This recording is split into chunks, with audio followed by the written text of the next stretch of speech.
which are determined by the Board of Elections. Isn't that correct? That's correct. Okay, with that, Mr. Chairman, I yield back. My time has expired. Thank you. Now I'd like to recognize Mr. Owen, Utah, for 5 minutes. Thank you, Chairman Cohen and Ranking Member Johnson and witnesses. Thank you for holding this hearing and for your participation today. The Voting Rights Act passed in 1965 is a critical piece of legislation that prohibits racial discrimination in voting. 2 months ago, I was asked to participate in a Senate Judiciary hearing titled Jim Crow 2021, the latest assault on the right to vote. As I stated at the hearing, I grew up in the Deep South during the era of actual Jim Crow that actually suppressed voting. The Voting Rights Act effectively ended Jim Crow laws and enforces the 14th and 15th Amendments to the United States Constitution. In the United States of America, a person is guaranteed equal protection under the law and equal access to vote, regardless of his or her skin color. However, at the Senate hearing and still today, I was offended to hear the comparison between Jim Crow laws and the recently passed voter reform laws in Georgia. I'm going to focus my remarks today on the one area of alleged voter suppression, the uproar over the requirements that voters produce a federal ID.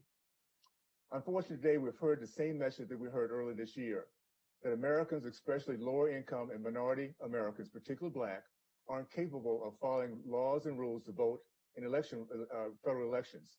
In fact, the section of SB 202, the recent passed Georgia law, states that has brought such an outrage from the left simply because it requires any person applying for an absentee ballot to include evidence of a government-issued ID on the application.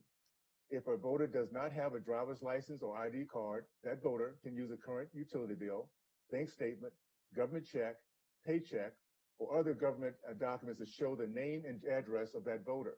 And by the way, 97% of the Georgia voters already have government-issued IDs. The Georgia law, SB 202, includes many positive changes to the state voting laws. For example, SB 202 would expand the state's early voting period. It codifies the use of ballot drop boxes. It reduces precinct wait times. This is not voter suppression, as was seen before in the Voters' Right Act passed. And yet, President Biden's Justice Department has sued Georgia over SB 202 because it allegedly discriminates against Black voters in violation to the Voters' Rights Act. I am bothered by statements that poor Black Americans lack the common sense, education, tenacity, and desire to succeed.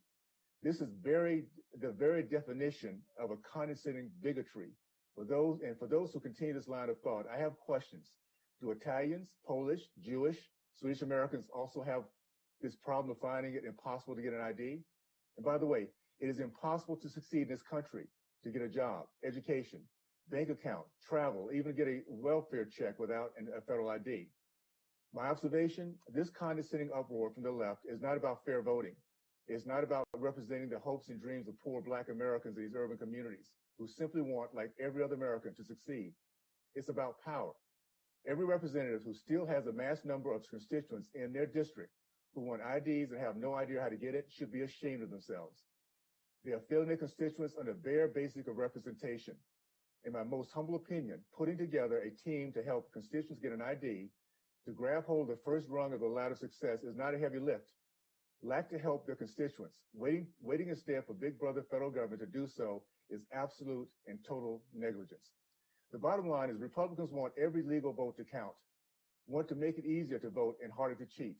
And yet Democrats have generally opposed these election integrity measures. We must do better. Ms. Rohan, I'm sorry. The Constitution leaves it to the states to administer election within their jurisdiction. Are states best situated to determine how to run their elections? I believe that the states are best. They are the ones that know what's going on the ground. They are aware of who their constituents are, and they are the ones that are directly represented and elected by their citizens in each state. There's another common misconception that the new law bans prohibiting drinking water to voters while waiting in line.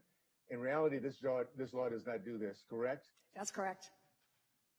Okay, the law actually bans electioneering by prohibiting non-poll workers from distributing food and water to waiting voters. However, this is a carve-out that allows poll workers to make available self-service water to those waiting in lines.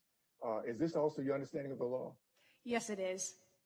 As a matter of fact, we would actually witness very often on the Navajo Indian reservations when we would do election observation coverage that that was a real issue there, that very often the Democrat Party and the Republican Party actually have barbecues, serving food, et cetera, outside of the polling place. There really is no place for that outside of a polling place. We have limitations on where you should be in regards to where people are voting when you are part of a party representing a candidate, and that is what the law is designed to frustrate. Ms. Rodan, I'm going to run out of time. Thank you again for your clarity, and I yield back. Thank you. And next, I'll recognize the lady from Houston.